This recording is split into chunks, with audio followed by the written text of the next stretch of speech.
ചേംബറിൽ സംവദിക്കാനുള്ള എന്റെ ഓഫർ നിരസിച്ച നിങ്ങളുടെ നിലപാട് സഭയിൽ വേദനാജനകമായി അനുഭവിക്കേണ്ടി വന്നു.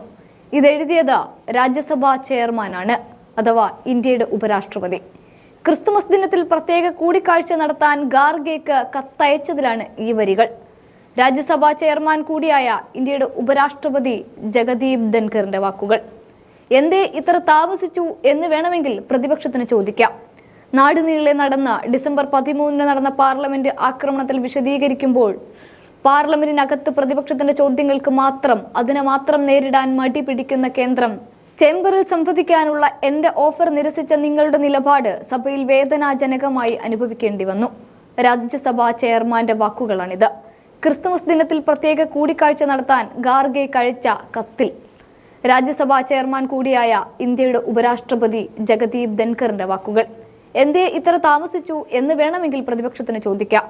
നാടുനീളെ നടന്ന ഡിസംബർ 13 നടന്ന പാർലമെന്റ് ആക്രമണത്തിന് വിശദീകരണം നൽകുമ്പോൾ പാർലമെന്റിനകത്ത് പ്രതിപക്ഷത്തിന്റെ ചോദ്യങ്ങൾക്ക് നേരിടാൻ മടി പിടിക്കുന്ന കേന്ദ്രം വെള്ളേപ്പങ്ങാടിയിൽ വെള്ളേപ്പം ചൂടുന്നത് പോലെ ടേ ടേ ടേ എന്ന വേഗത്തിലാണ് പ്രതിപക്ഷ നിരയിലെ 146 MLA-മാരെ ഒറ്റയടിക്ക് പുറത്തു നിർത്തിയത്.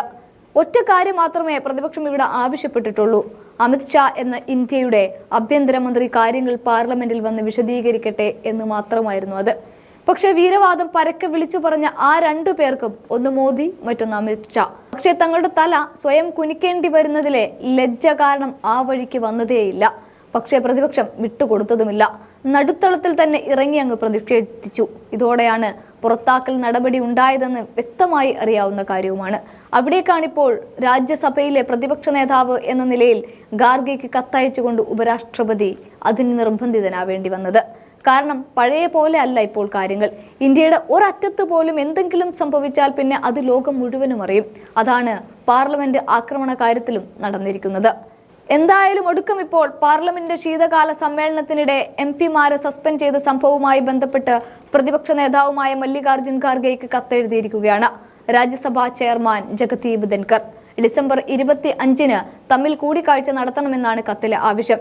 എവിടെ ഏത് ചർച്ച വേണമെങ്കിലും നടത്താൻ തയ്യാറാണ് എന്ന് ജനാധിപത്യത്തെ മുൻനിർത്തിക്കൊണ്ട് ഖാർഗെ പറഞ്ഞിട്ടുമുണ്ടായിരുന്നു. അതുകൊണ്ട് തന്നെ നാളെ ക്രിസ്തുമസ് ദിനത്തിൽ ഉപരാഷ്ട്രപതിയുടെ കത്തിന്മേൽ തീർപ്പ് കൽപ്പിക്കാൻ ഖാർഗെ എത്തുമെന്നുള്ളത് തന്നെയാണ് സൂചന. തെളിച്ച വഴിയെ നടന്നില്ലെങ്കിൽ പോയ വഴിയെ എന്ന തരത്തിലാണിപ്പോൾ കേന്ദ്രം. ഒന്ന് പുറത്താക്കി അകത്താക്കാമെന്ന് കരുതിയ BJPക്ക് തെറ്റുപറ്റുകയാണ് ഉണ്ടായത്. കാരണം പ്രതിപക്ഷ നിര ഒന്നടങ്കം പ്രതിഷേധത്തെ ആളിക്കത്തിച്ചുകൊണ്ടിരിക്കുകയാണ്. അതുകൊണ്ടുകൂടിയാണ് സമവായത്തിനായി ഓഫർ നിരസിച്ചത് സങ്കടമായി എന്നൊക്കെ ചൂണ്ടിക്കാണിച്ചുകൊണ്ട് ഉപരാഷ്ട്രപതിയുടെ കത്ത് തന്നെ വന്നിരിക്കുന്നത്.